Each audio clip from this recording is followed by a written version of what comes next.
Welcome, everybody. We are so excited for you to join us on session 7.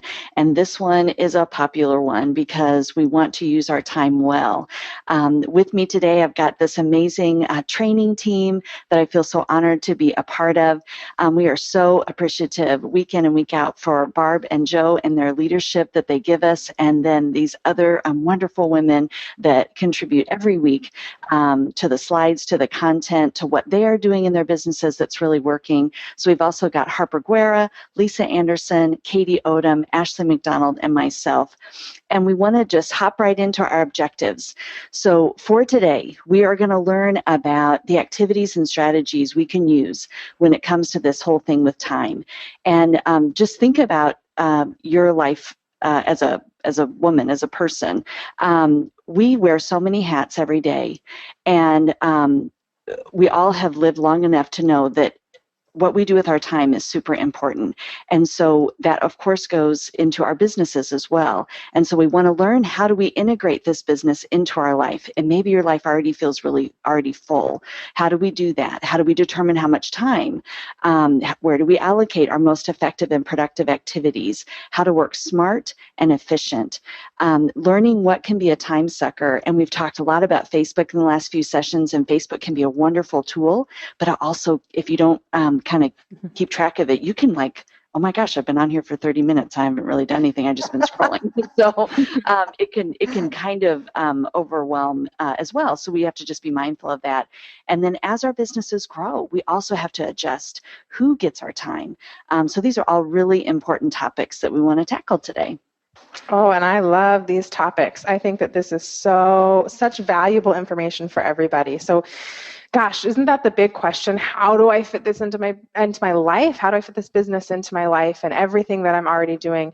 And we're here to say that it does take thought, and it does take an intentionality and really purposeful thinking of what you're going to do. And Maria Shriver talked at one of our global conferences, and she said that she spoke about leading an integrated life where family and friends and work all have a place. And, we want to talk about that today because it is so important. And we're going to talk about how when you have a sometimes business, you have a sometimes income. And so it's so important not to just let your business fall to the side, but also, something that I was talking to Barb about is, and the same note, I always have to remind myself, especially when I'm doing my planning, that I started this business so that I could create my schedule, so I could decide what it is that I want to do. So it's a balance beam of creating work time and making my job, my business a priority, and scheduling that work time while also allotting that time that I'm doing this for, which is to watch my son grow and make dinners and go out and play in the park in random times during the day. So it's a balancing act, but it is so extraordinarily important because your business can get lost in life. I mean, I was telling Barb, if I don't make a plan, I wake up and I blink and it's 2:00 in the afternoon. I don't know what happened. So this is really important stuff. And I think that before we can really manage our time, exactly what Ashley said, we have to really know what it is that we want and what we're doing and why we're doing it. And I always put things in the order of, we talk about having a dream board. We talk about having having the things that we long for and that we're working towards in front of us where we can see them. And time is a perfect example of why. Because if you have the big picture vision for what you want for yourself or for your family in mind, it's going to change the way that you view your time. Because, Dave Ramsey has this great quote that we live like no one else so we can live like no one else as an entrepreneur. And so, we do things differently. We manage our time differently, but it's when we remember what the bigger picture is of what we want, it can help us. So first we have to figure out what is it that we want. Both our short-term vision for, I want to, make there's a girl on our team, and I love the example of hers, but she works on Saturdays. And she would like to not work on Saturdays. So goal 1 is to have her Saturdays back for her family. That's a short-term goal, but it's a big deal. So what she does during the week, maybe that extra hour that her kid, watch a show so she can get a call done, is working towards getting that family time back on Saturday. But she also has a big picture goal that she wants to take her whole family to Africa on a mission trip someday. And she has those goals in front of her so that when it's hard to schedule the time or when it's hard to commit the time, she knows what she's doing. And so she takes those visions and then she makes a goal. So that goal may be, senior director. And so if that goal is senior director, then she can set her pace. Well, how quickly do you want to get to that goal? Okay, then once we have a pace, we can put together a plan. And sometimes it's saying, your pace is dictated by your hours. I can work 10 hours a week. Okay, great. Well, then this is the pace we're looking at. Are you comfortable with that?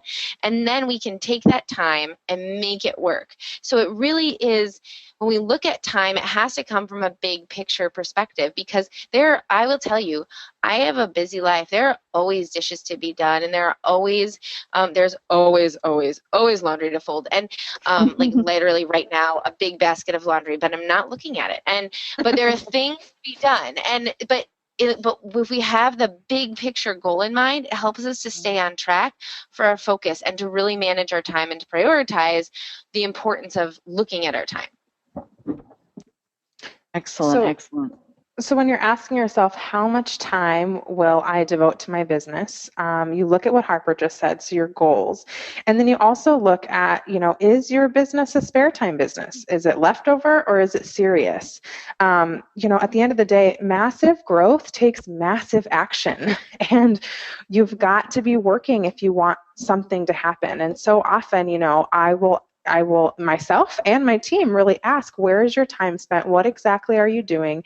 And when you look at it, it's only a couple hours. And so you have to ask yourself, if you were working for a big company, do you think that you would get a paycheck for a couple hours worth of work? And especially at the beginning, this is the kind of business where you spend some time at first really creating something, and then you get to deal with the results, get the results from it. So this is where that quote comes in: a sometimes business produces a sometimes income. And I had one time in my business gone back and I was a little frustrated over my paycheck. And so I looked at my time, and at the end of the day, I was like, oh gosh, actually, I'm getting paid $100 an hour when I look at the hours that I'm spending, which is a really valuable activity. If you haven't done that yet, really do that.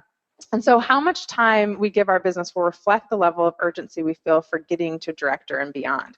So I love this. Consider clearing the decks to get to director. It's really going to take some effort on your part to get to these ranks and to make these jumps, but it is so worth it. And so when you're looking at how much time can you devote, and everybody does this, myself included, I don't get to just kind of meander around the day and let my business work. I have to look, okay, I'm going to work 1 hour before Baylor gets up. If he would stop waking up at 5 a.m. I'm going to work, so many hours during nap. Jake's going to have him from this time to that time. And I know, okay, so Mondays I can get in 4 hours of work or whatever it is that I can decide. But those are scheduled business hours that I take very seriously, or else I wouldn't have the business that I have.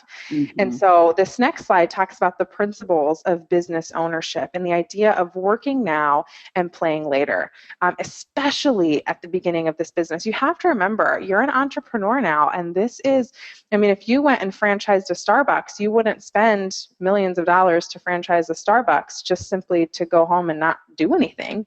You would have a lot of work to do to get that business running. And so if you really want a huge business, you've got to be willing to devote a lot of time that you're not going to get paid for. And so Bob Heilig talks about the first year of an MLM business, and the idea that the first year is a time for you to learn while you earn. You're not going to earn a ton, but you have this incredible opportunity to really jump into the skilling up and learn a ton, not only about how to build a business, but about yourself. I think we can all say that we have become better people, more well-rounded people, simply from starting a Shaklee business. So give it priority, make time for it. Once it's built, that's when you receive that ongoing residual income and you get paid for the time you invested earlier. And Bob Heilig has this 1-3-5-7 formula that is just really lovely. I just always look at it and I'm really excited. And he says that in the first year, that's when you become competent and profitable. You learn the basics, you earn while you learn. At 3 years, you can create a 6-figure income from the consistent learning and effort that you've put in the past 3 years. At 5 years, you can become a multiple 6-figure earner. And by 7 years, you can become world class, as in earning as high as you can imagine. And it's worth it. That's what we're a part of. We're a part of something where you can earn money that you never even dreamt of if you're willing to put the time in. But you can't just decide, I'm going to build a Shaklee business and then cross your fingers or say a prayer and hope for the best. It's going to take effort on your part, but absolutely everybody has what it takes to create this kind of business and the momentum needed to be that world-class, I make too much money, I don't know what to do with it person, where you're making it rain in your bedroom. Exactly. So I'm going to try to do this justice. This was something I heard Pat Hens talk about a few years ago, and it just really hit me. And I don't know if it's because I like music or what, but I loved it because he talked about there is a rhythm in our business. And the whole time he was doing this, he was clapping too. And so he said the rhythm at the beginning is work, work, work, work, work, work, make a little money.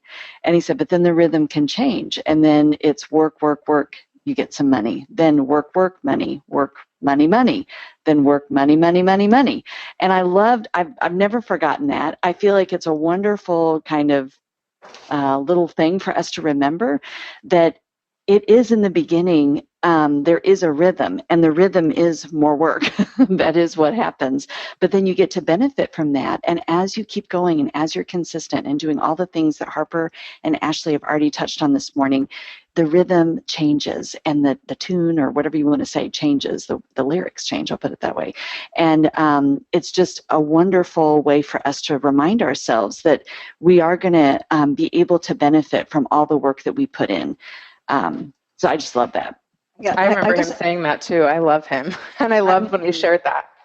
I just want to mention that one of the things that I think is particularly challenging for parents of young children who are developing a Shaklee business is the interruptions.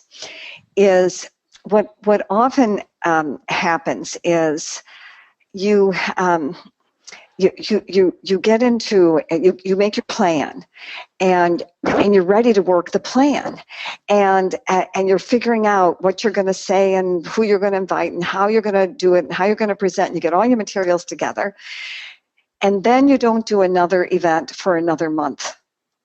And then you got to go back to the very beginning again and go, okay, now where are my materials and what was I going to say and how is I going to, and so your brain has to get all retrained again. But when you clear the decks and you just focus in the month of June, let's say, that we do a blitz of meetings, whatever it is that you want to do, and you just focus on it. Now you have it right at the tip of your tongue. There isn't so much time lost in the starting and the stopping. It's when you're into it, it's a rhythm, if you will. It's a pattern. It's a practice. You've established the discipline of it. It is so much easier. So much easier. So love what you're sharing, Karen. This is excellent. So Harper, let's talk about where we put our time. I want to talk about this because when we're talking about that rhythm of work, work, work, get paid, we need to talk about what is work, because I think that especially when you're first getting started or in different seasons, it can be easy to spend too much time doing learning and training and not enough time doing people time. And I think that there's definitely a balance. These are some, in the first month, you're going to be doing a little more learning. You're going to be going over 8 weeks to director, but you still want to focus most of your time on people time because you'll learn as you go. I talk to a lot of people about this, that They feel like they need to learn everything before they can do anything, and that's not the case. I mean, even if you just look at the things that we have archived here or the things that we have archived on Monday Night Wellness, even just that, we have so many resources that you know that you can get something when you need it. I mean, in the beginning, we're doing training because we're learning how to communicate with people, how to invite people, basics for doing the people time. And so that's really important, but it is being with the people. And even if that means like, yeah, I don't know how we can help your son in this situation, but I know where to find out. I know how to get that, because what we're remembering that what we're doing is using a resource and an advocate. And so we don't have to have all the answers before we can get to helping people. And we may not know exactly how to explain the dream plan to someone who wants to join the business, but we can get the information. And so being able to just talk to people. And when we're talking about even later moving forward, it really is, I mean, we put 80-20 on this slide, but I would even say try to make that 20% not your quote unquote work hours. When I do trainings, that is not in my work hours, trying to make the most of it, and we'll talk about this a little bit later, but multitasking, really trying to use your work time as people time and balancing that, because if we like Ashley was saying, when she really looked at the time that she was actually spending working, it wasn't that many hours in the beginning when she first added it all up, because our work time really is engaging with people, income producing activities, reaching out, 3-way calls, events, really connecting with people. And so I think that differentiating those two is really powerful when we're really considering how much we're working. Mm-hmm. Harper, I wanted to add one thing to what you were so beautifully describing here, and just talking about that part of not needing to know everything. I actually just want to pose to you too that it is attractive to other, like your new prospective customer, I think, when we don't know everything, it shows them, well, maybe I could do it too. She didn't know it and she helped me just fine. And it's sometimes when we come off too smooth, it actually might deter some people from doing it, because they're like, well, I couldn't do what you do. You're just way too good at what you do. Point. And so it's really okay for us to say, you know what? I don't know. Let me find that out. And what I tell people, and I say this all the time, is I'll say, I am so thankful that I don't know everything that we have to offer, but I know where I can get it for you. And so I want that, and I'm planting that. I actually say that a lot in my new member appointments, and I'm planting that for them to know, if you ever decide to do this, you wouldn't have to know it all either. And so I just wanted to tag off that. That's excellent. Very nice. Mm-hmm. Good point. Absolutely. It also shows how supportive our team is, and that's been important mm-hmm. as I've been growing my team, to show them that we all work together, and that's been a big perk. That's right. Mm-hmm. Absolutely. So this is kind of a spin-off of some of the stuff that Harper was saying, and just the way that I have done it, more particularly to help not only myself to organize my time, but to help in coaching my team. And so picture this sort of as a pie chart, and I broke up the business into 4 categories. Skilling up training, like webinars like this, team calls, anything that you're doing, new contacts, so actually reaching out to people, that real work time. Marketing, so that would be something like posting on Facebook, creating business cards, flyers, postcards, anything that you need to create and are going to create and are going to be putting yourself out there, branding yourself, live videos, all that kind of stuff. And then customer care. So obviously customer care, I think, is make or break of all businesses. We want to retain people who are coming into Shaklee. And so what I'll do, this will change on a monthly basis, but when I'm planning my month out, I look at, okay, what's going to be most important in this month? Most of the time it's new contacts. That is always very important.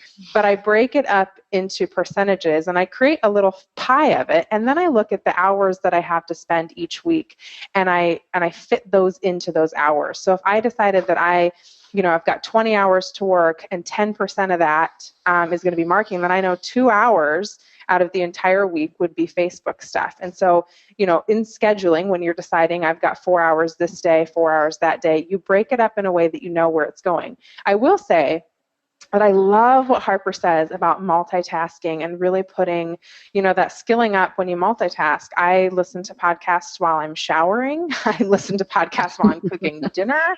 I do a lot of that. And I think that that's really accurate. When you're being mindful of your business and looking at this kind of stuff, putting it in places where you can multitask and you can really devote your quote work time as the contacting people is so valuable. Facebook events, stuff like that. I mean, that's where you kind of look at where your time is being spent and that you're doing it mindfully. And I do this because if somebody says they have 20 hours to work, oftentimes, especially when they're new, they're asking, okay, but what do I do? And this is just a really good visual way, especially when I'm drawing the pie for them to show them. So this is the majority of what you ought to be doing. And same with that marketing piece, because a lot of time, and we'll get into this, but a lot of time gets stuck on Facebook, myself included. I will see one person's post that leads to one person's page who posts this great article that makes me think of that. And all of a sudden I'm like, where did all this time go? And so when I talk about this marketing piece, it's absolutely important that you're consistent with your Facebook, but it takes 5 minutes to do a post. And so being really mindful of then clicking the exit button out of Facebook or putting your phone down, or being really mindful that during these 2 hours, I don't actually need to be on Facebook at all. And so I'm going to have my computer shut and only use my phone, or whatever you're going to do. And so this just is a really great way for me personally, and it has been for my team, but especially for me as a coach, when I'm looking, as everybody on my team is at a different place in their business, it's helpful for me to see, depending on your goals, where should your time be going, and to help them to acknowledge that as well. Harper. And I think that a big piece, yes, I think that a big piece of using our time is really enrolling our families. I think this is huge. And we as our family, even if you have a spouse that is less than supportive, this can be even more important. Lauren Breeden shared at our Saturday, our Super Saturday just recently, her story of how when she communicated more with her husband about time and about their goals, it made such a difference in what they could do. And but I think that it really is important. Kristen can share a little bit about when she sat down with her husband and they talked about their big picture, like in the beginning when I was talking about figuring out your time and what does that mean? When they sat down and talked about like their dreams as a family, it totally changed their perspective as a family on time, because as a family, they knew what they were working towards. And even discussing that with your kids. I mean, I have things that I would never have put on my dream board that are my kids' dreams. Like my daughter would like to spend 3 weeks when she's in high school in Sweden over the summer. I don't know, like she's into Sweden, but there's a picture of Sweden on my dream board, because if my children want to have cool adventures, like I would love to be able to do that with them.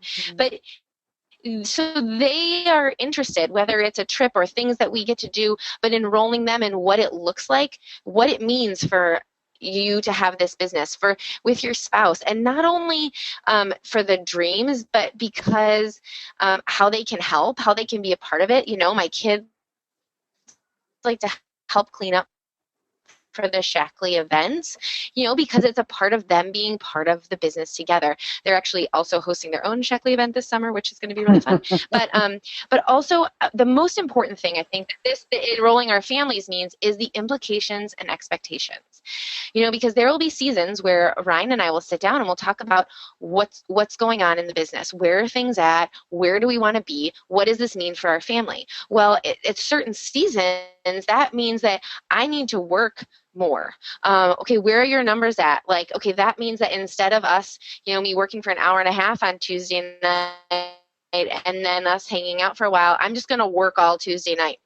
But we set those expectations up ahead of time, not just as we're looking at the week, but also like as we're looking at what why are we doing this for the big picture goals that we have as a family? And so when you have those as a family, when you talk about those big picture things, it helps break down those on a weekly basis. We sit down, when it says I plan out my week on Sunday, and Ashley talked a little bit about that, and then we sit down and talk about what that means for our family and how things work out. And I talk about that with my kids. Like, all right, Miss Amy's coming over to babysit on Thursday because I'm on the webinar and this is what's happening. And, they're part of what that means for our family. And I think that's really valuable.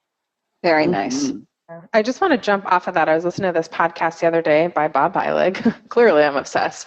And he was talking about the idea that if you have people that are unsupportive in your life, particularly husbands, to have a conversation with them, and this isn't going to go the same with everybody, but he talked about just saying, give me 30 days of being able to really devote all that I am and all that I want to, all that I wish to devote, and create that massive action that's going to create the massive reward to let me show you the value of this business. And especially for new people in this, I think that that's really great because, I have some people on my team who have trouble with their husbands, and at the end of the day, they're spending so much time not working because they're kind of juggling and struggling with their husband or them not liking it or whatever, where they're not really able to display the reward. And that goes with people that are kind of against you or have issues on Facebook or in person or friends or whatever, is that what you want to be able to do is show them from you what this business can do for your family. But you can't do that if you're not going to give that work. So really making like a mindful, I'm going to give this 30 days of everything that I am and really show you the value in it. I just thought that was a really cool idea. And I had a few people on my team that were going to try it out on their husbands. So moving into planning. Planning is so important. You can hear this from any entrepreneur. And this is like what I said earlier. If I just walk into the day mindlessly, the day is gone before I even know it. And so, especially on a limited time. So pre-planning, using a planner, or if you are tech savvy and want to use your phone, I'm more of an old school person. I pen to paper all the time. But creating those weekly goals. Now, we've talked a ton about PV planning, on monthly PV planning. And so 3 of the things that I do that I find so important are monthly planning, weekly planning, and daily planning. And I always do all 3. I never skip any of those. And so right before the month's going to start, I do a full monthly plan of where I want things to go, what I want to happen, the goals that are associated with that. And then every week I choose Sunday. Now I say that make this about you. Again, the point of this business is that it's personalized to you. That's why you got into this. So I personally I'm not really a night person. I'm a morning person. And especially right now with how my son is sleeping, I have to be a morning person. And so I do everything first thing in the morning and I plan out my day. So I'll plan out my month. Every Sunday, I set aside a good hour where I tell my husband or, make a plan for my son to have activities where there is 1 hour where I'm going to plan for the week. And then the same thing goes every morning, first thing, and this just takes 10 minutes. I write out that list of to do, what it is that I want to accomplish today, so that in those moments when I do have spare time, especially if you're really busy, I'm not thinking, oh, what should I be doing, and trying to find my list. And then, if anybody who has kids knows this, that moment that you take a moment to figure out what it is that you want to do, that time is up. Time's over. Now you didn't contact anybody, kids screaming, somebody needs food, like it's all over. And so if you know I've got 10 minutes right here, you already know you were going to call Sally up and see how her products are working, you can do that right then. And so just really being mindful of that planning is going to be extremely important, but especially if you're a busy person, even if you're not, because I will say that when I worked full time, I feel like I got a heck of a lot more done because my time was so limited. And now that I don't, I feel like I can't find the time. So whether you're busy or not busy, planning is just very key. Yes, I totally agree. And that was a picture of my planner there where I highlight things in different colors so that I know where I'm planning and blocking out, I think that it's really important to work smart. And I think that planning is a key part of working smart. And it doesn't look the same for everybody. Like I would love, I love hearing how, there are lots of people who don't sit down with their planner and highlight in different colors. Like that's just my type A personality.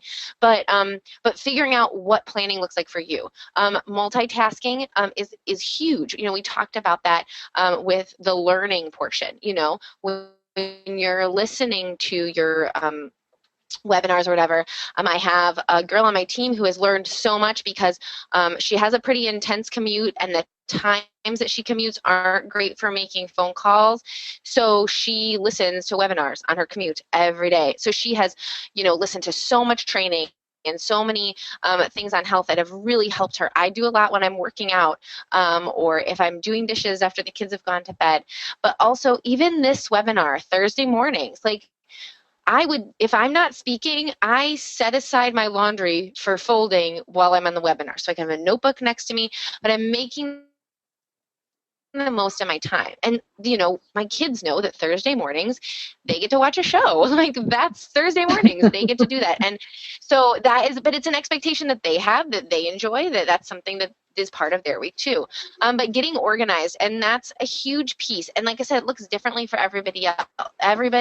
But for me, it really is. I do the same thing. Sunday night, I plan out my week, and then I plan out my days. And I've been trying to put together calendars like Ashley talked about a few weeks back, just for the whole month so that our whole team can see the whole month. And that's been really beneficial because I think that has always been something that is hard to look even into the next month. So you're planning ahead and making the most of your time. But blocking that Shaklee time in the calendar and guarding it fiercely is important. So that's why I highlight in different colors. So that highlight is for my Shaklee time, but it's also because that's my Shaklee time. So when someone wants to schedule a 3-way call, I can look right at my calendar and see where the yellow is, and that's when they can schedule a 3-way call. Because I also have blocks of time that's just for customer care follow-up that is in a different color because I'm not scheduling 3-way calls during that time. I mean, there are exceptions. Everything has to be a little flexible in life, but because that's the time I want to set aside for that. And so, but really like when my kids go down for a nap, it doesn't matter if the lunch dishes have been cleaned up. I go and I get my work done because I already have written down exactly what I'm doing during that time. And I know that my time is limited. So if I have a plan, and same thing in the morning or at the evening before, I'm like, okay, let's make sure tomorrow is all set up with what I need to do so that when I sit down after the kids go down for a nap, I know exactly what I'm doing and I get to work. And when I have to schedule, when I'm looking at my week and I think, okay, I spent all Tuesday at the zoo with my daughter and I got pretty much, no work done, which is fine, but I can look at that and see how my week balances out, where I can fit in other work, where I can make different changes as I'm looking at my whole week and what I need to get done. And so I really think but protecting that block of time, that's saying it's not for, doing this or doing that, but it's really for getting those things done. And like Ashley said, if you have them written down, it's easier to protect that time. It's called discipline. and I tell you, it just cracks me up, that picture of your living room with the laundry baskets. I mean, that is, that's the life of a mom. And right behind that is where all the toys are. So I'm sitting between the toys and the laundry, so I'm watching my webinar. They're playing behind me. You make it work. And so especially, like I said, with that training piece, like when I'm just listening to a Thursday webinar, I make that time work for my whole family because it's not quote unquote work time. Good. So Becky, you have a couple of hints that were helpful for you. Yep, and this goes right along with what Harper was saying, that time that you do need to have work time or whatever, that can be something when your kids do something special. It might be a box of toys that only gets pulled out when you're on the phone. Harper, you had mentioned like a TV show. I mean, all those things can be really special. And then your kids start to ask, when are you going to do your work? We want the special thing. Yes. And so, and that's a wonderful thing. we also use the this thing called the interrupt rule. And we actually learned it in a parenting class, but it worked so beautifully in my business when the kids were little. And all it is that you train your children that if you're on the phone or if you're talking to someone in person, that they come up, if they want your attention, they put their hand on your body, something like on your arm or something. And then to acknowledge them that you are saying, I see you, but I'm not going to talk to you just yet, but I see you, you put your hand on top of their hand. Mm-hmm. And it's a wonderful, polite way, just for life, for our kids to be respectful that you are in a conversation, and also to be respectful to the other person. But from a business standpoint, it is gold because I don't know how many times I had someone, she hit me, while I'm trying to do this business call. And so it's just a wonderful way to be able to kind of help our kids through this part too, especially when they're younger. And so did you want to say something, Ashley? No, I just said I love that. I think that's really beautiful. And I was going to say, I just this morning was on Pinterest looking for cute, cheap, like dollar store ideas of distractions for my son. Just simple things like getting a pool noodle and cutting it up and then a big string, and they spend time putting the pool noodle on the string. Obviously, I have a 2-year-old, so it's, depending on age, but there's so much out there that you just spend a little bit of time preparing. Again, preparing for your week or for the summer. You can get a bunch of stuff for the summer, and those things, they're so exciting that kids don't want anything to do with you. Yeah, exactly. That's a great idea though, to check out Pinterest too. And so we just want to remember first things first. And of course, this is something that's just really good for life skills for us, but also to teach our kids. We want to make a habit of doing that to-do list that Ashley and Harper talked about. And I love this quote: if you wake up without a to-do list, you are waking up kind of unemployed. It's like you don't have anything to do in your job. And so we want to just kind of hammer that home, that this is a really important thing for you to think out, to put on paper or on your computer. I have a written planner, but that I just put, it's where I can meld appointments, but also my personal life. And then on my computer calendar is a little bit more detailed. Like it will have that same appointment that I have with Susie Jones or whoever, but it will say what we're talking about. Because sometimes our businesses get to the point where we can't remember why we're calling them. And so you want to actually already have that note in there of, oh yes, I sent her an introduction packet, so I want to see what she thought, and that kind of thing. So this is a really nice way to prioritize things on your list. And to be honest, I haven't used this before, but this is a wonderful thing if you want to use it. So you would just put letters beside the things on your planner, A through E, and you can read there that they kind of go down in importance.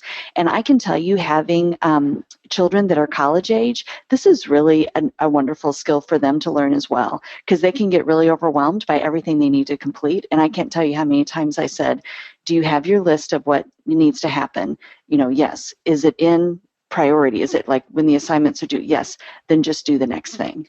And so it's like, it's very helpful for all aspects of life, especially in our business. And what, finding time in a busy life has to be intentional. And that's along with what Ashley was saying earlier, that, if you work this as a sometimes business, you're going to get a sometimes income. And I know for me, that was a big, big piece of really making a huge transition in my business, was that part of setting specific time, making the most of the time. So, we find the time that's already there in the car, waiting in line, doing the dishes, all of those things. But really, so we're reallocating that extra time. Like Ashley was saying, she listens to podcasts while she's in the shower. That's a great idea. I know other people work on their affirmations while they're in the shower. Whatever, you're there. Most of the time, kids aren't interrupting you. So lucky. You have this time, if you're lucky. Yes. So, your commute, all of those things to make the most, and then planning that time so that when you have the time, that you set aside for work, that you have your A's and your B's, and you have the things that you need to do, getting creative. A lot of people have had success with a babysitting co-op where they take turns watching each other's kids so they can work. I started our gym. You can take the kids for 2 hours. So instead of showering at the gym, I would have 1 hour of working out, and then I'd plan 1 hour to work. And so, and I would plan specific things, like the things that I could get done easily at the gym. I wouldn't do those at my work time at home. I would just bring those with me, my thank you notes, getting back to people on Facebook, whatever, but I'd have that scheduled out too. And one of the things, Becky, that you shared previously that I loved was you said you had, you know, when your kids were little, you said you were going to work 15 hours a week. And that may sound like a lot to someone, but I loved how you broke it down. You worked 1 hour during Sesame Street, 1 hour during nap time, 1 hour after they went to bed. That is so doable. That doesn't sound like a lot to someone. 1 hour during Sesame Street, 1 hour during nap time, 1 hour at bedtime. But that is intentional. You're taking that time, you're being intentional. And so then you can accomplish your goals that way. And then just thinking about what can you let go of to reach your goals. Keeping an immaculate house is something I have let go of. TV time, you know, those time eaters we were talking about, spending way too much time on Facebook. I mean, like, you know, there's a lot of things that just don't get done anymore because big picture goals have taken over the importance of those things. And so, you know, we all have to figure out what that looks like for us. What are our time eaters? What are the things that consume our mind that in order to reach our goals, we can intentionally choose to spend our time a different way, because time is a valuable resource, and so we have to treat it like a valuable resource. So this is also where partnering with your spouse comes into play. You know, my husband and I just talked about the other day, just ways that we can create a structure where, you know, things are getting cleaned as we go, so that when Baylor actually goes down for a nap, I'm not, I got to do this first or do that first. And again, not having an immaculate house, but just, you know, being a little bit more mindful of not putting the dishes just in the sink with food on them, but rinsing them and putting them in the dishwasher, which takes about the exact same time. But having that conversation that, you know, just saying, this is where I can put my business, or this is where I can, or if you could do this in the morning so I can spend this time, like that's a good time to enroll your family, even your kids when they're older. These are some things I need you to do. And I love Katie Odom. You know, obviously her business is at a different place, but once you get to a point where you're where Katie is, she was able to hire someone to clean her house for the nitty gritty stuff like windows and baseboards and stuff that can get lost in time because she's making enough money in her business. And that's the cool stuff we get to look forward to, is reallocating those things to hiring someone. So that brings us to Angie Thomas. And I asked Angie to join us because she and I had a conversation about summer. And summer's a tricky time because summer's very seductive. You know, we want to be outside, we want to be going to the pool and so on, and we have a business. And so she really worked on this. We talked last Saturday morning. And by Monday, I guess it was, Angie, she had really mapped out her summer, and she had figured out where she was going to get blocks of time, and it was so valuable. I wanted her to share it with us. So good morning, Angie. Good morning. I love this call. I was so looking forward to this call because I need someone to tell me what to do. And I think it's pretty hilarious that I'm also sharing. But so when I talked to Barb on Saturday, I was sort of in a, I talked to my friend Rebecca Colby all the time. What am I going to do this summer? And like every time, I love summer, but every time my kids will fight, I feel like this isn't going to work. My business is going to fall apart. You guys. So I was in like panic mode about summer.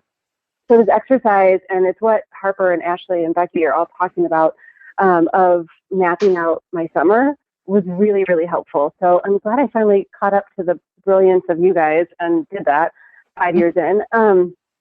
But so I mapped out all of June. I mapped out all of the events that I'm going to plan for June, including health chats and Facebook events and in-home events, all of that. I put, a lot of important personal things, like when my husband's going to be out of town, when we have birthday parties going on, things like that.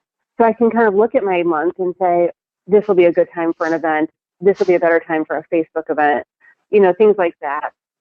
It also gave me a sense of comfort, like, okay, I can handle June. I can do these things. Mm-hmm. This is going to happen. Sometimes when you write things down, it just puts a little bit more permanence, like, all right, you got to do it now. And then I took this picture of my messy week. That's Monday from this week. And I wasn't going to put this on here, but I thought it was a good indication. I mapped out 2 of my weeks at a time. And then going to get, kind of like Ashley was saying, like the night before or the Sunday before the week, I start putting more details in there about exactly what I'm going to do.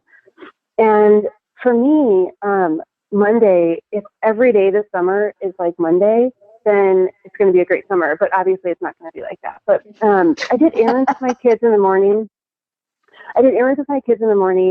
We went to the park. I had my to-do list as part of my planner. So they're 4 and 6, so they can do this. Younger kids you can't maybe do this with. But they went and played on the playground. I sat on a bench in the shade and made my phone calls, both personal and Shaklee. I was getting all of that checked off my list.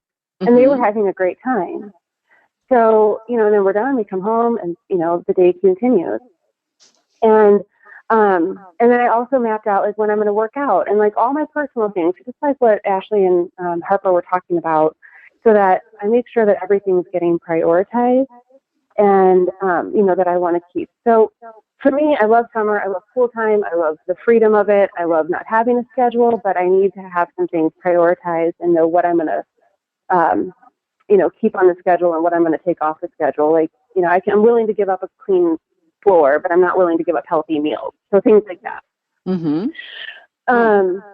And so then it really gave me a sense of comfort. Like the summer is going to be doable. It's going to be okay.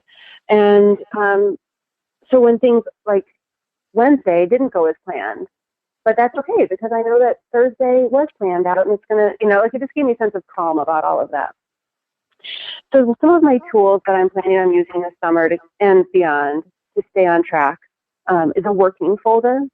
And this little picture on the left is a picture of one of the pieces of paper in my working folder. So all it is a manila folder with this list of everybody I want to call this week. And then how I'm going to contact them. And then the reason for the call, that's another thing I do is like, okay, I've got these 15 minutes. I need to call these 5 people, but why? I don't, and it's like, then I don't know why I'm calling them. And I'm like, Facebook, find Facebook. So that was really helpful because then I can say, okay, I'm going to call this person and I want to ask them how his wife is doing, or whatever. And and then at the very bottom, I put what events I have coming up so that when we're talking, I can remember to say, oh, hey, I'm having blah, blah, blah coming up. So that's really helpful. I'm a huge, also in that working folder is a catalog, a price list, and, maybe, any more information on events. But it's really simple, something I can take in the car with me so that I can do it at the park or while I'm waiting for them to get out of dance practice, whatever. And it's something that I can just bring right back in real easily because all the moms out there know you have 4,000 things to bring in from the car every time you get back in the garage. So I wanted it to be something easily portable. Quiet time is something that has really been a lifesaver for me, not just with my Shaklee business, but with my sanity. And it's something that my mom did when we were little that she was like, this is the piece of advice I'm giving to you that you must follow.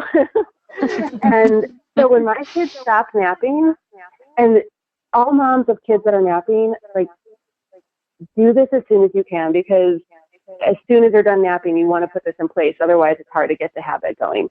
But from 1 to 3, and that's just the time that works for us, from 1 to 3 every day, my kids are in their room by themselves, playing without me, without TVs, without iPads, without anything. They're on their own.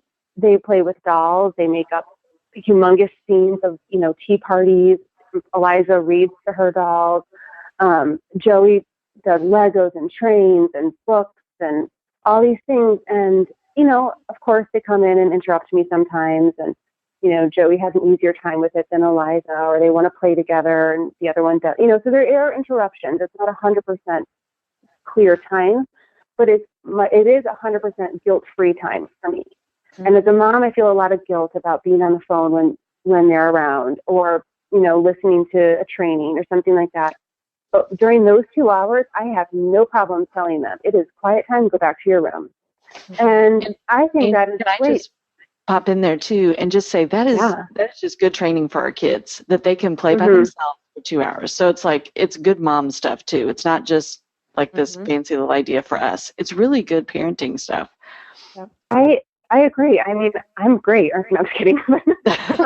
No, I don't mean it like that, but I mean, like, seriously, like, that it's been a lifesaver. And I think for them, I think for my kids to learn how to figure out being bored, because I don't let them have technology. I'm a really low tech parent anyway, but they get bored and they have to figure it out. And that, I think, is a great skill for them. I think it's really important. And anyways, I could go on and on. Another thing that I'm doing are play date trades with a neighbor. I have a neighbor down the street whose husband travels a lot, so she doesn't get a lot of time to herself.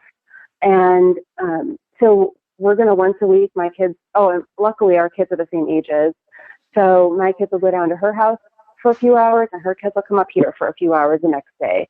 And, even though that sounds like I'm adding work to my schedule by having more kids here, it's actually not, because my kids are entertained and I don't have to, I don't have to, it's actually easier.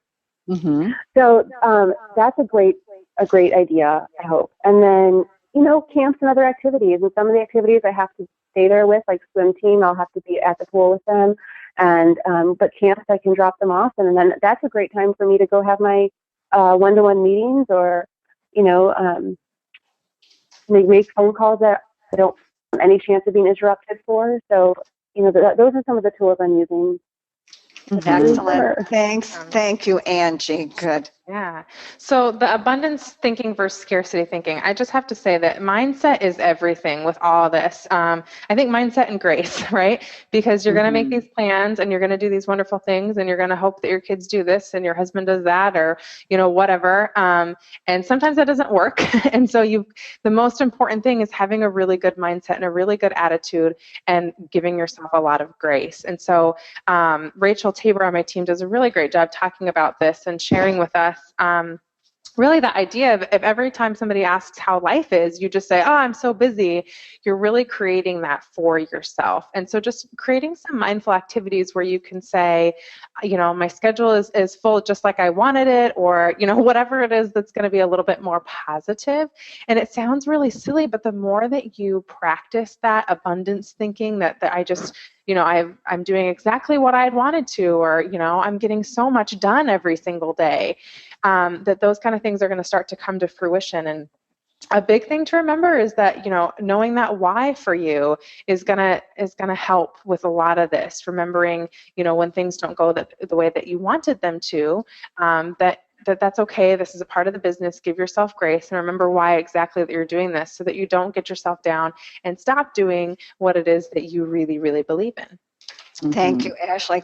We're bumping up toward the end of the call, but I want to make sure that we hear from Kristen Jakubowski, because Kristen has a very powerful work ethic when it comes to her Shaklee business. And would you share that, Kristen? And we'll whip through these other slides quickly then. But tell us about your story. Sure. I think I'm taking so many notes because there's so much to learn, and it's really important because we're always learning and we're always improving, and I have a lot of work to do to get this down to more of a science like these other ladies have shared. But, I really do think a lot of summer is mindset and changing how you think about your schedule. And to me, I am so excited about this summer because, as Harper mentioned before, summer's just more social. People are out more and they want to chat and they want to come over and they want to hang out. And you can turn any backyard barbecue or fire pit into a discussion about what you do and why you love it. And that's really exciting for me. And to share that with my team has been really exciting. We have a lot of events planned for June. We're kind of doing that blitz like Barb talked about and hoping to generate a whole lot of activity in June. And then the follow-ups and, things that happen after that come in July and August and then send us into the school year really on a great wave of momentum. But just planning. And like everybody said, it's just a matter of getting a plan down and making sure you X out your days. And making sure that you X out your days for your vacation too, because summer is a time where most families have a little bit more time to spend together. So just that, finding that happy balance, however that looks for your business and for your family. And we think about my family, during the year and since I've started my Shaklee business, and more recently, about the last year, when I kind of buckled down and decided what it is I was going to do with this business, because I saw the potential. And after New Directors Conference, my husband was really on board, and we did sit down and set some goals. Then I included the whole family in that, so that all the pressure wasn't on me. And that has really helped. And, we got a lot more intentional. We decided what we were going to do. I met with Harper. I said, this is the plan. Here's what we need. Here's what we want. And how am I going to go about doing this? And as we've learned before, you set those big goals and then work your way back and task them down. And I started to do those tasks weekly, daily, monthly. And my goal was to build a team. And that was really where my focus was. And I think that's important too, to note that each season of your business, your time is going to look a little bit different. So that pie chart that Ashley talked about, that's going to shift and that's going to ebb and flow. And that's okay. It's uncomfortable. I will bear witness to that. But, your time does shift from a lot of customer focus at the beginning and a lot of, product-based information that you're sending out to people. And then it shifts when you start to grow a team, and then you really start focusing more of your time toward the individuals who have joined your team and how you're going to coach them and lead them to where they want to go. So, I think as long as you stay focused and know what your goal is, know what your long-term and what your short-term goals are, and that of your team, you'll be all set. And again, mindset, doing those affirmations, setting up a real positive energy. And like I said, that's especially easy during the summer because everybody's in a good mood in the summer. And, I live in Chicago and the sun is finally out, and it really does change the everyday occurrences that you have with people. I just feel like people are more open to anything. So. And that is, yes, that's the reason why that 215% raise. That's my husband. I did not do that. Those of you who know me, I don't do numbers, but John was really interested, and so he looked back at my bonus statements for the year and decided that. And actually, what that did was, oh, that's beautiful, honey. Thank you. Thank you. What he did was figure out that at his job, he gets a maximum 5% raise each year. Wow. And that really kind of ticked him off when he saw that. But again, you know what? That's awesome for the people in your life who are like that. That's awesome for them to see. And so then I look at him and I'm like, do you see where this time is going? This is why I'm doing this. And it becomes crystal clear to him, why my time needs to be where it's at. That's wonderful. and just, I think we'll whip through these last slides quickly, but the point that I think we wanted you to hear from Kristen is that this is a serious business and a serious flow of income into their family. And so Kristen really looks at it as a serious business, one that she loves, and that's the blessing of it. But it is as serious as if she was going to work, and that's a very interesting perspective. Maybe we can click through these next couple. I think we've covered some of this. Maybe down to Kristen, maybe cover just the procrastination slide real quickly, and then we'll wrap up with action steps. Yeah, sure. I do really focus on my business as a priority. There's many people who come into Shaklee and say, "Oh, I'm looking for a way that I can make money, but my priority is really my children and my family is number one." And at the risk of sounding super callous, which I'm not, Shaklee is number one. And the reason that Shaklee is number one is because we are in a situation where we need to have two incomes. And let's face it, if we did not have my Shaklee income, I would be out at work. I would be gone. So yes, Barb, this is a blessing that I get to stay at home and do work, but work is what I do during the day. And so the reason I like to point that out is because I know a lot of people, you say, "Oh, I feel so guilty when I step away from my children to do my Shaklee business," and I don't. And I want to tell you guys that it's okay not to feel that way, because Everybody's life is different. And for me, Shaklee is first. I will cancel. I told Barb last night, I will skip any household activity, any domestic activity I will gladly walk away from in order to do a 3-way call with my team, or in order to make a new contact, or to step outside and talk to my neighbor who wants the contact information for the webinar next week or whatever. But that's okay. Give yourself permission to do that. Don't feel like your planner setup has to be like everybody else's. You make it work for you and feel good about that. Now, procrastination, I mean, that's obviously for a lot of us, myself included, it's a reflection of fear, and you're not sure what to do. So you kind of sit on Facebook and you say, well, I'm working and I'm chatting with this person about, my Shaklee business, but is it income producing? Probably not. So make sure you keep that in check. And I love what Ashley said about, just physically closing the laptop or physically turning your phone on silent when you have other things to do. That's an amazing, we don't do that anymore. We tend to stay constantly connected, and you don't have to be that way. And then eliminating distractions. Obviously, I'm not very good at it because my daughter just interrupted me. But, just do what works for you. Katie Odom talked with our team a lot about this power hour idea, about setting 5 or 6 tasks, giving yourself 1 hour, and the only thing you are working on are those tasks. So shutting off your phone, putting your kids, I hate to say away, but you know what I mean, giving them something to do and putting them away, or when they're at Vacation Bible School, give yourself that hour, and really shutting everything else out and tasking down and doing those 5 things. Not only is it productive for your business, but you will feel amazing when you walk away from that hour, and you will feel like you've just given yourself license to do something non-Shaklee related. And that was huge for me. Was Pam Carey talks a lot about back when they first started their Shaklee business, they had a PV goal every day.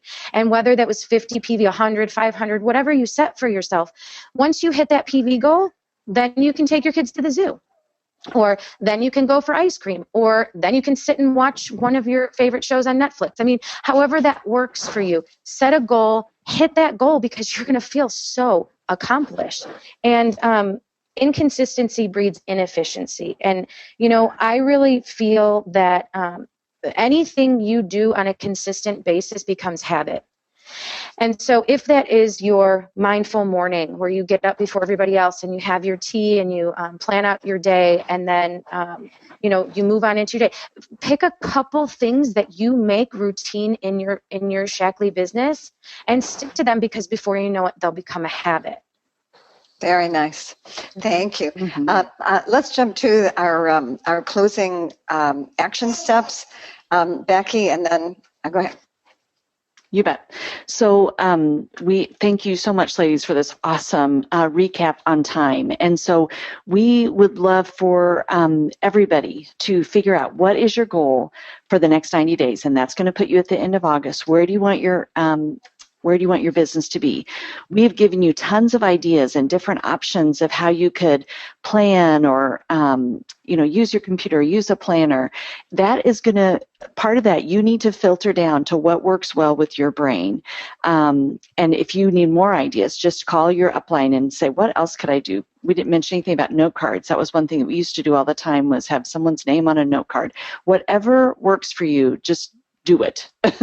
And then you want to block your time on your weekly calendars. And Ashley and Angie both showed very specific things from their calendars of how they did that. We want to look at the summer events that you want to set up for the month of June, and how many people you want to connect with. You want to look at what is taking your time away. What are some things that are not productive that you could shift and make it either family time, multitasking, or productive for your business. And then really develop that habit of kind of setting a to-do list for yourself, whether it's for the week or for the day. But these are just wonderful skills for us to do all the time in our business. Excellent. Becky, you're going to have to field the questions because I can't see them. So what have we got there? Teresa asks, how do you do a blitz? A blitz just means you right now you take out the calendar for June and you do a blitz of meetings. You set up as many meetings of the same type as you can so that you get really good at it. And so it's clearing the decks and doing a lot of activity that you want to do to, just to do a flurry of activity. Massive action brings massive results. That's sort of the idea. Mm-hmm. Linda has a great question about wanting to listen to this archive and multitasking while she's at her workday job. Would that be something just to access that podcast, to have it come from her phone, and if she had earbuds or something? Yep. So you can get the podcast information from the betterfuturesstartstoday.com, and then whatever your password is, and there's podcast information there of how to get that on your phone. Yeah, you download an app, a podcast app, but that's a really good use of time. Mm-hmm. Carol's got a great comment about it is good when children get bored. It makes them more creative. We agree, Carol. Yeah.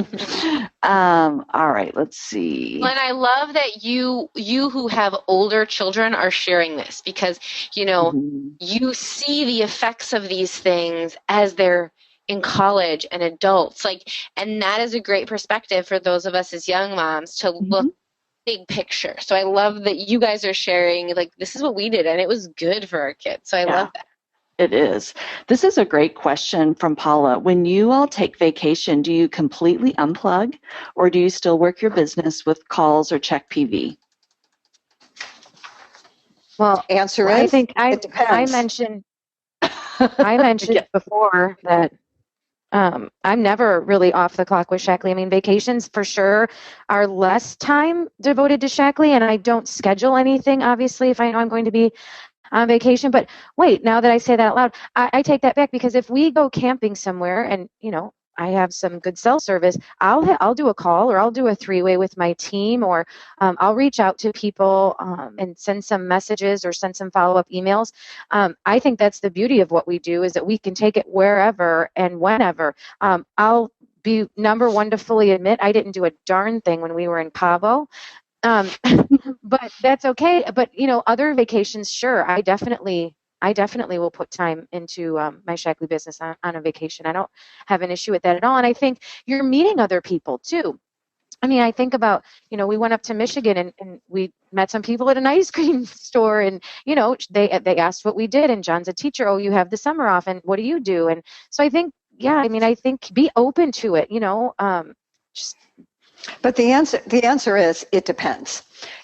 Sometimes when you need to unplug, and sometimes you're just loving what you're doing and you're living your business as you're living your life. Yeah. The thing that I would tell you is that before you leave for vacation, make sure that you have scheduled all the activities that you can, so when you get back, you don't lose any time. So if you come back on Sunday, make sure that you've got things scheduled for Monday, Tuesday, Wednesday, Thursday, so you get right back into it.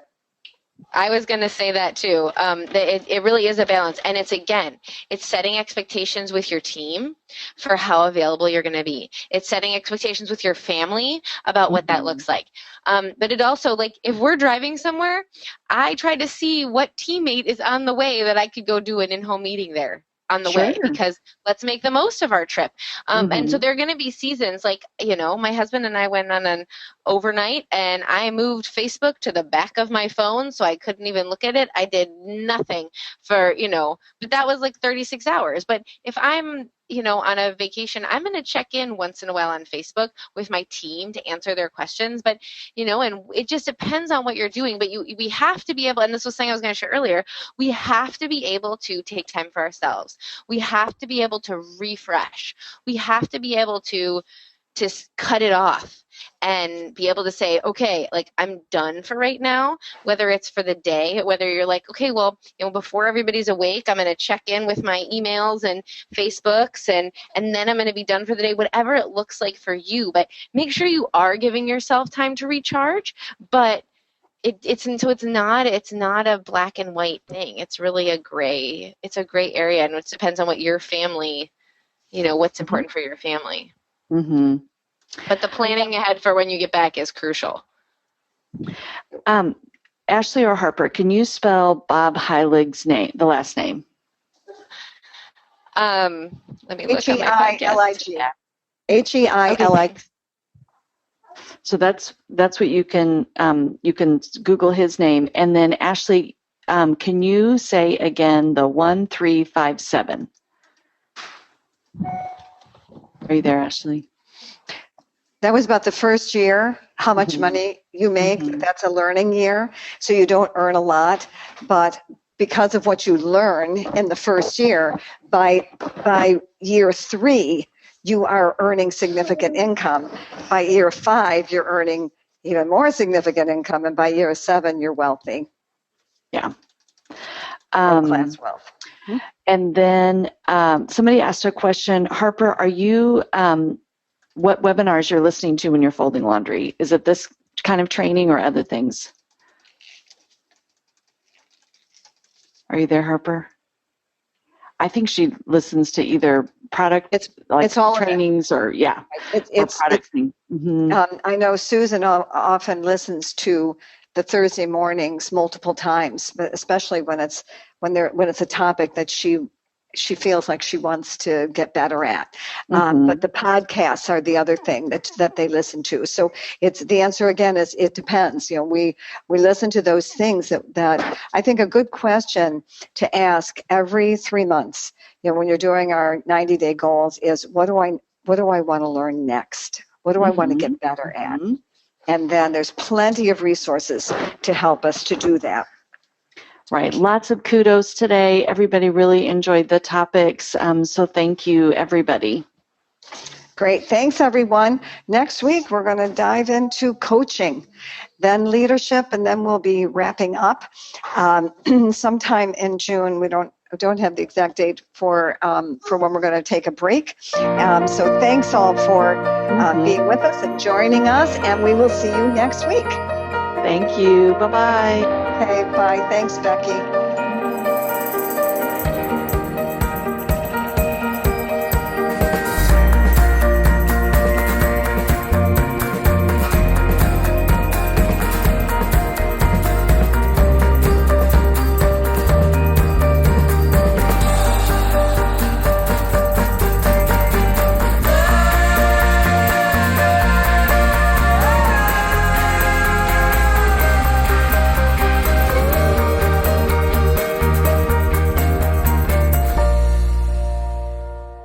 And I think I have Kristen back too. Are we all here? Yep. Okay. Sorry. That's okay. So I'll just pick up where I left off real briefly, so we can get to the other 2 points here. But so much of the posting and graphics and the apps and those type of details were outlined in the Legacy and Leadership number 6 and 7. So certainly go back and listen to those. But there's lots of great tips and hints on how to post great photos and write great text that goes with it. And Ashley, you want to go ahead? Yeah, absolutely. So a lot of people wanted to know more about like Facebook events and sort of the logistics of contests and giveaways. Now, one thing to know is that Shaklee absolutely has deals from time to time.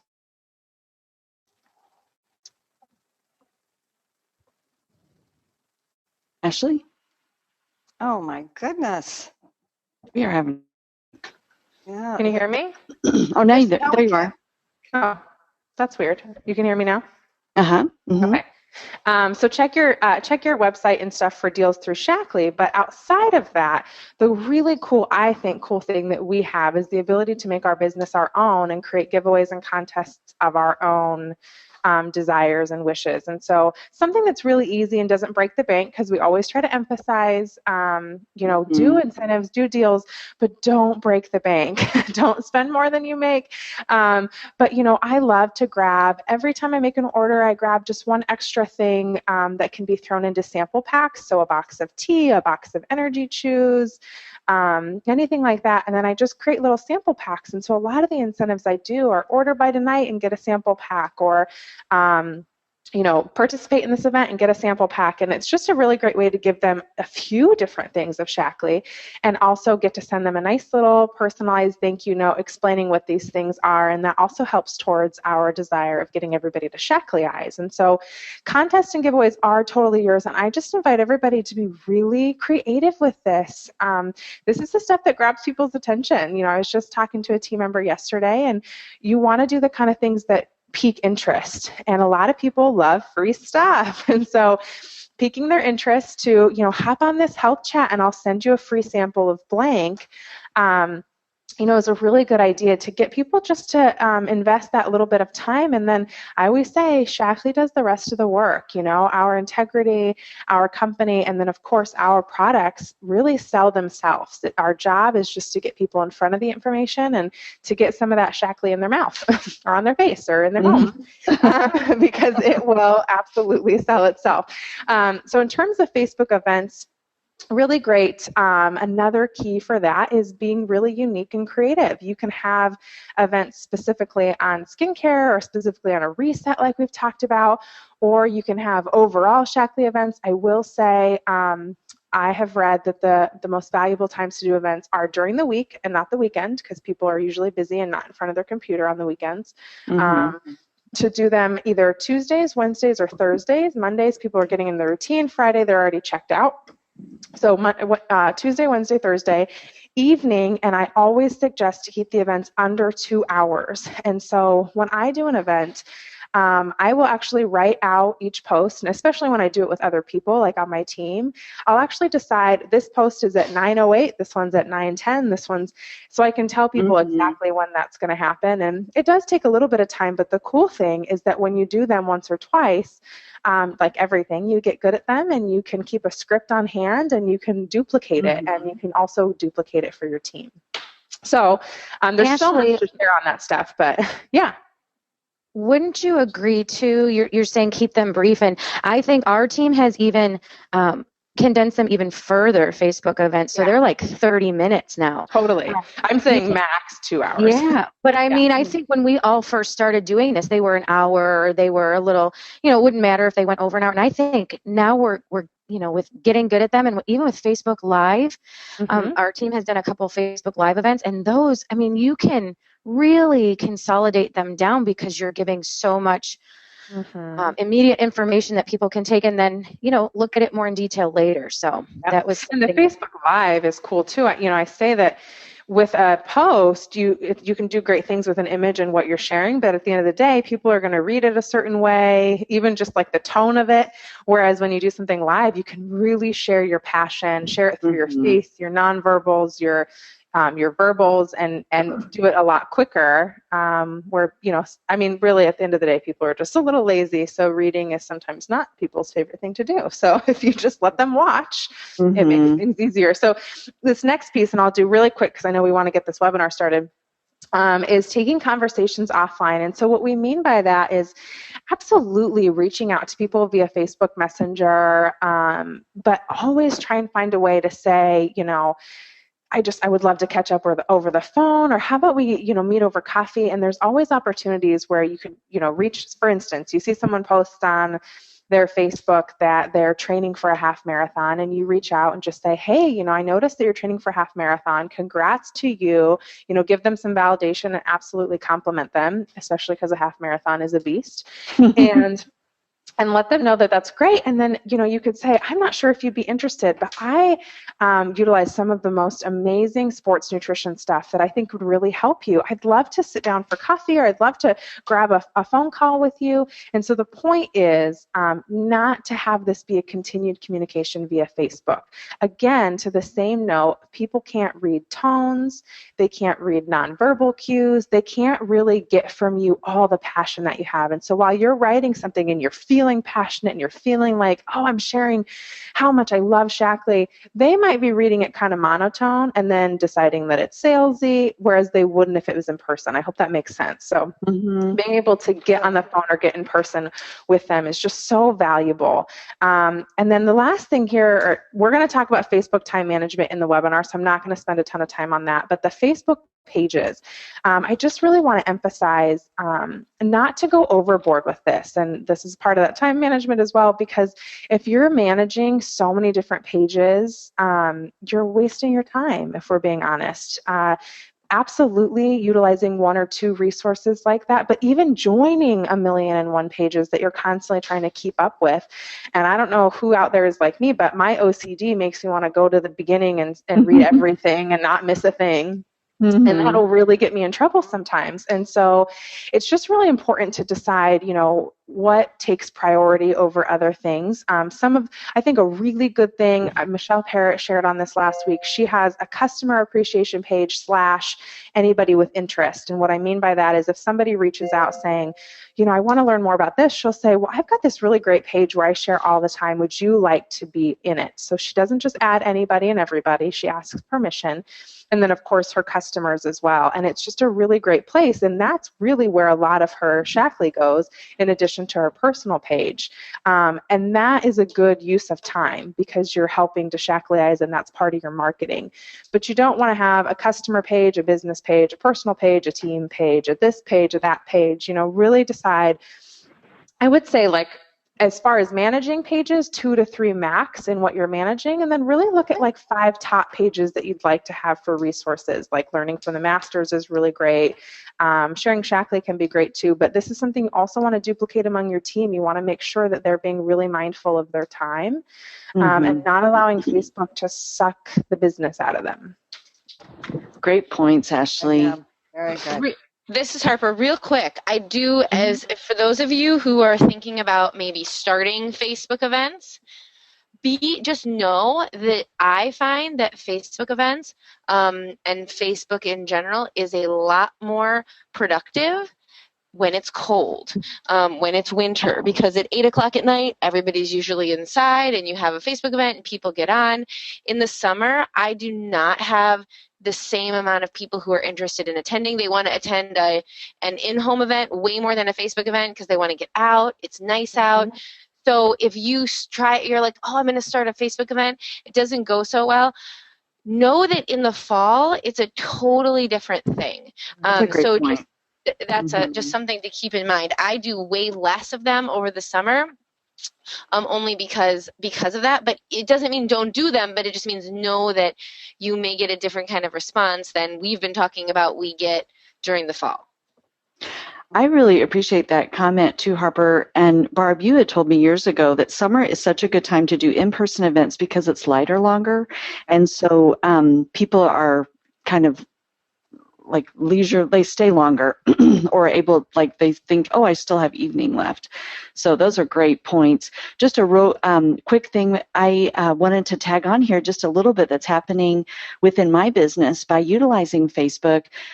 Francine and I have done some Facebook business events, and from that I had 3 wonderful friends that are just continuing to take the conversation further, wanting to evaluate a little bit more, and then 2 friends, and I would be honored to work with any of these ladies, any and all of them, but 2 of them are friends that I rarely see, but we have been connected on Facebook. And Ashley, I had never heard that term, living your life out loud, before until you shared that with us, and I feel like that is exactly what's happening. They have been watching what is happening in my business and very intrigued because of some circumstances in their lives. And so it's really cool what can happen. This can be a really good tool for us.